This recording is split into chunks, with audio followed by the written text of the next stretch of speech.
Let's begin today's Japanese society class. Today's topic is the skeleton and arteries of the Japanese archipelago. Japan has many mountain ranges. They support the land like a skeleton, and the ocean currents flowing between them are like blood that supports Japan's climate and fisheries. When I recently visited Japan, I noticed something. Japan has risks like earthquakes and tsunamis, right? And I heard that cities built on river deltas also face the risk of floods. So why do so many people in Japan live in places like that? That's a great question. So why did cities develop even in places like those? First, let's take a look at the structure of Japan using the Goritaro app.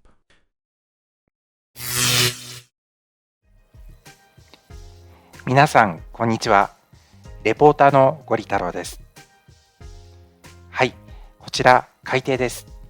今、私は日本列島の足元にいます。目の前には巨大な溝、日本海溝。ここではプレートが沈み込み、エネルギーが蓄えられています。地上では豊かな漁場。しかし、その真下では巨大地震の準備が進んでいる。今日は日本列島の骨格と動脈を解き明かします。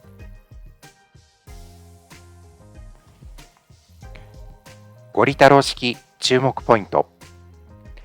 日本列島を理解するためのキーワードは3つです。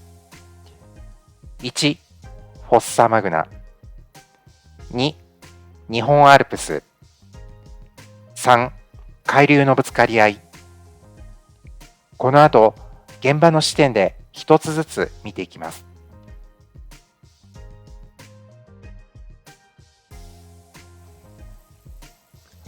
骨格編。日本列島はフォッサマグナという巨大な裂け目で東西に分かれています。その西にそびえるのが日本アルプス。飛騨山脈、木曽山脈、明石山脈、3つの山脈が屏風のように立ち、雪と急流を生み出します。山から流れた川は扇状地を作り、下流では三角巣を形成します。都市の多くはこの三角巣の上に築かれている。つまり、骨が地形を作り、都市の場所を決めている。しかし、そこは洪水リスクも高い場所です。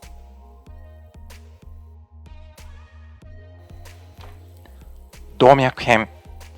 南からは黒潮、暖流。北からは親潮、寒流。日本海側では対馬海流とリマン海流が流れます。暖流と寒流がぶつかる潮目。そこは世界有数の漁場。つまり、血液が栄養を運ぶように、海流が富を運ぶ。しかし、その下には日本海溝があり、巨大地震を引き起こします。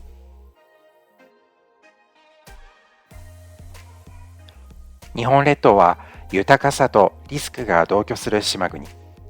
山が水を生み、海が命を育てる。しかし、その構造そのものが自然災害の原因にもなる。これが日本社会の土台です。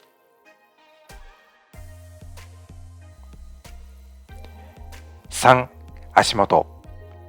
海底構造。そして下の図。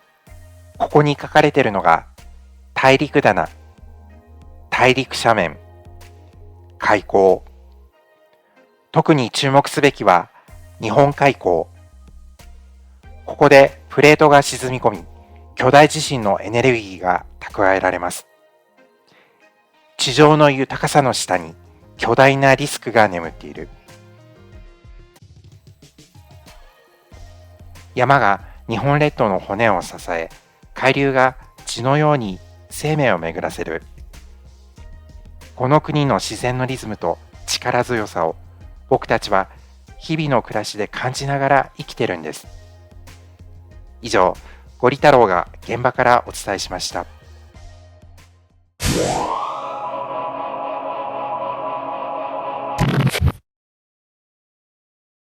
In short, Japan is a country with many mountains and very little flat land. Because of this, people have used river deltas and plains created by rivers to develop cities and agriculture. While facing natural risks, they built their society. By the way, in the country where I studied abroad last year, they had different approaches from Japan. For example, flood control that allows water to spread safely, using fjords for tourism and aquaculture, strict land use rules. They created a society that coexists with nature. I see. That's very interesting. Every country in the world has its own solutions. In Japan's case, society has tried to balance two ideas: protecting nature and making use of nature. Every country has both advantages and disadvantages. That is why it is important for us to learn about different societies around the world.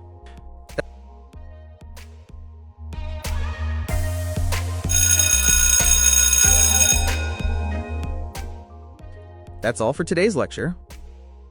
Finally, let me introduce a Japanese B-grade gourmet dish.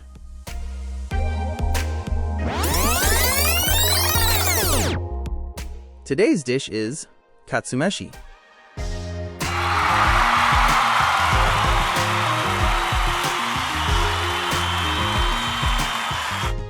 It is rice topped with a pork cutlet covered in demi-glace sauce.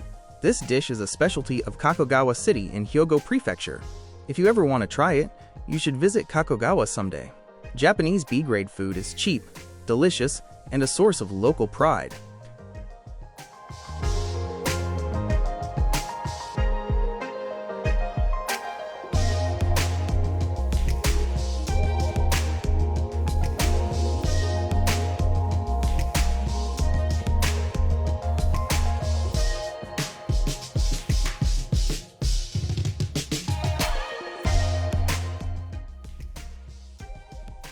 Japan Society Studies class at Fureai University, we discuss Japanese society with Professor Smartphone. Each class begins with impressions from traveling in Japan or experiences studying abroad. We compare Japan with other countries and explore the unique features of Japanese society. Society has no single correct answer, only the courage to keep questioning. See you in the next class. If you found this interesting, please consider subscribing to support future videos.